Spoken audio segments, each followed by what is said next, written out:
3,000. Looks as though the time's come. If you disagree with extremism in our local councils and want to see an end to seesaw politics, please call 0800 400 400. That's 0800 400 400. Or write to Dr. David Owen, the SDP, Free Post, London SW1P 3BR.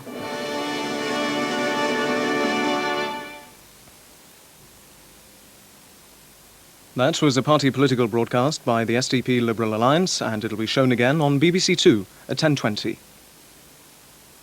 In half an hour, QED dons a deerstalker and goes sleuthing on the Bluebell line on the track of the Piltown Man, with Holmes and Watson lending them a hand.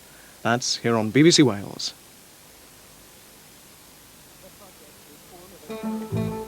The 9 o'clock news from the BBC with Julia Somerville and Philip Hayton.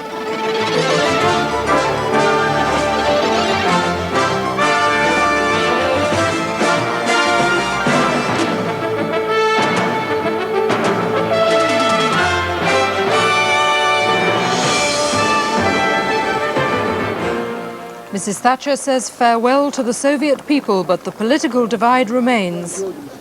Jeweller John Palmer is cleared of melting down the Brinksmat gold. Tory MP Keith Best under investigation by the fraud squad over his telecom shares. MPs debate the death penalty, but its supporters look set for defeat. And the Queen opens a new home for Turner's paintings.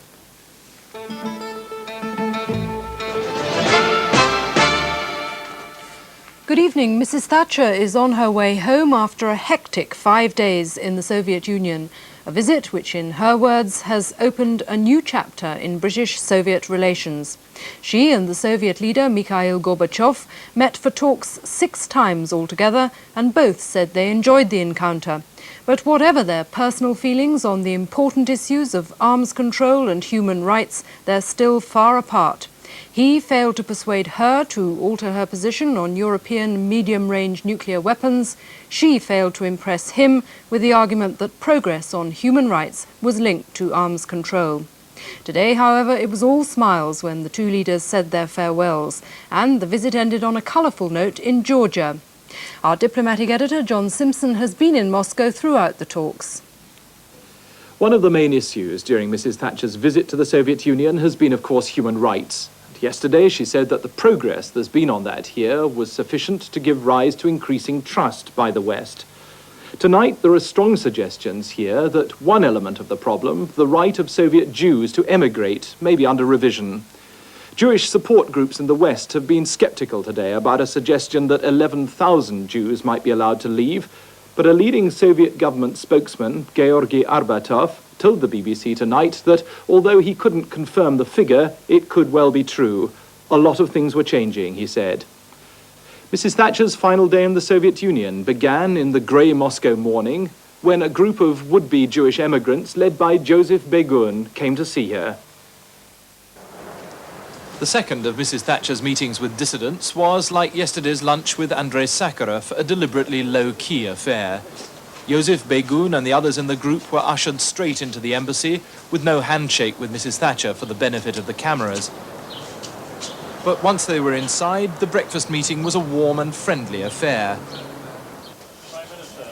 Mrs Thatcher was the first to leave. She had a last appointment at the Kremlin to say her goodbyes to Mr Gorbachev. For her, the breakfast meeting with Mr Begun and the others was a sufficient gesture. She had no intention of turning it into an affront to her Soviet hosts. As for Mr Begun, he was very pleased with the way it had gone. English people can be proud of such leader of the country. But by this time, Mrs Thatcher was taking her leave of Mr Gorbachev. They'd spent 12 hours together during her whole visit, just talking. The best education in Western thinking any Soviet leader has ever had, and the best insight into the Soviet Union any Western leader has ever been given. At Vnukovo Airport, a military guard of honor greeted the woman who said so many hard things in her time about Soviet militarism. It was noticeable that she scarcely glanced at them.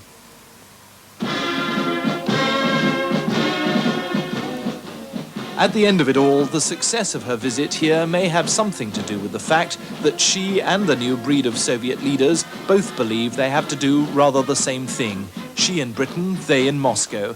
Change the habits of an entire country in order to make its system really effective.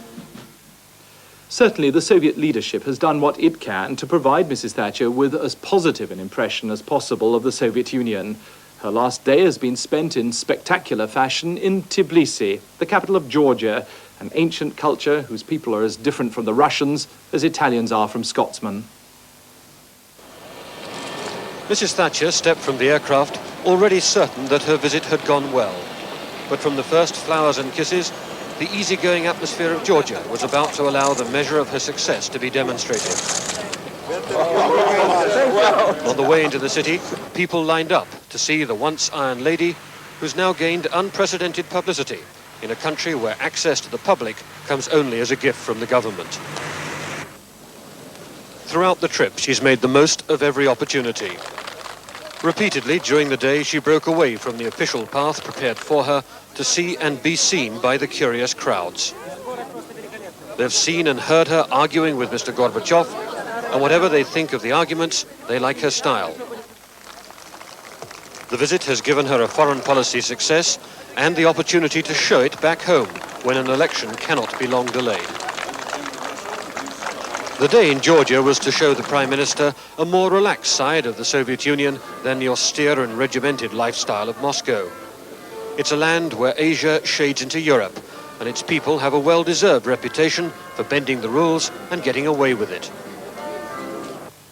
The Prime Minister's cavalcade picked its way up above the town to what's officially known as the Palace of New Rituals. Most people call it the Palace of Weddings. Soviet sociologists, talking in the new, freer atmosphere, say that without religion, they've had to develop new rituals to provide stability in family life. But some things about weddings don't change.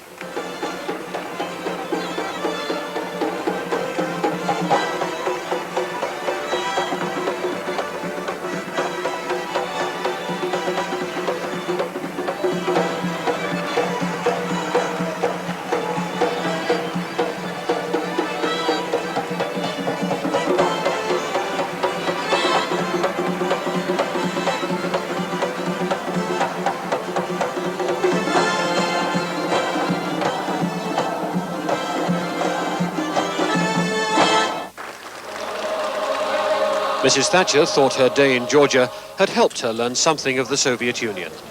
How friendly the people are, and that is very, very fundamental, because people to people, one usually has friendship, and it's up to us to arrange it so that friendship and understanding develops and continues. Is that the memory you're taking away with you? The memory of supreme friendship and the total spontaneity of the people in coming out and wishing one well, and we wish them well too.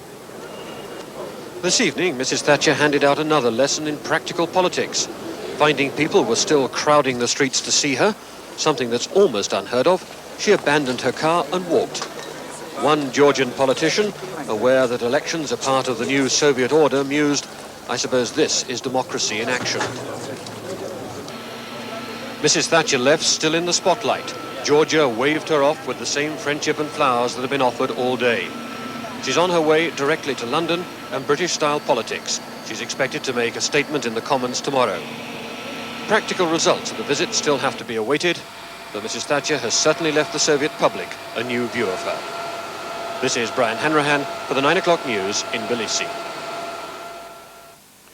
And so, with the kind of colour and vivacity which we in the West tend not to associate with the Soviet Union, one of the most extraordinary foreign visits ever made by a British Prime Minister has come to an end. Its political implications at home could be considerable, and the relationship between Moscow and London could be improved, if not permanently, then for years to come. And tomorrow the Prime Minister will indeed report to the House of Commons on her talks with Mr. Gorbachev. To assess the political impact of Mrs. Thatcher's trip, here's our political editor, John Cole. There's some scepticism at Westminster about the long-term diplomatic significance of Moscow, but senior Tories believe the Prime Minister should exploit what the visit has demonstrated, her presidential image.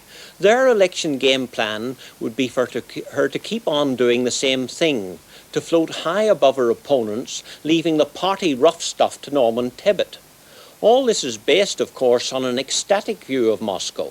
But will the afterglow last? The impact will last for 36 hours or so, but I suspect you'll find it has no more impact than the budget, which is supposed to swing a lot of votes to the Conservatives, because the British people are very realistic. They want to see what concretely came out of it, and the answer is nothing, except the very important, impalpable thing that Mrs Thatcher now seems to believe that she can actually trust Gorbachev. David Owen welcomed a belated convert. She has shown not sufficient understanding of the Soviet viewpoint, but that's been put right, and all credit to her. No doubt some advantages, but that's the name of the game, if you like. All's fair in love and war, and politicians exploit their opportunities, and she, like other prime ministers and presidents, have fixed an overseas trip at quite a good domestic point of view. Even opponents don't deny that her much publicised walkabouts were the work of a political pro. If she'd been standing for election in Moscow North constituency, she'd have registered a Tory gain from Communist. Of course, she won't know whether all this has any electoral reality until she's seen how she stands in a couple of months' opinion polls. But already senior ministers are contemplating the prospects if they do win, and drawing up lists for a new government. Nigel Lawson would like to stay on as Chancellor, and Sir Geoffrey Howe, who has a claim to go to the Woolsack as Lord Chancellor, prefers to remain at the Foreign Office. Lord Whitelaw is willing to stay on as Leader of the House of Lords.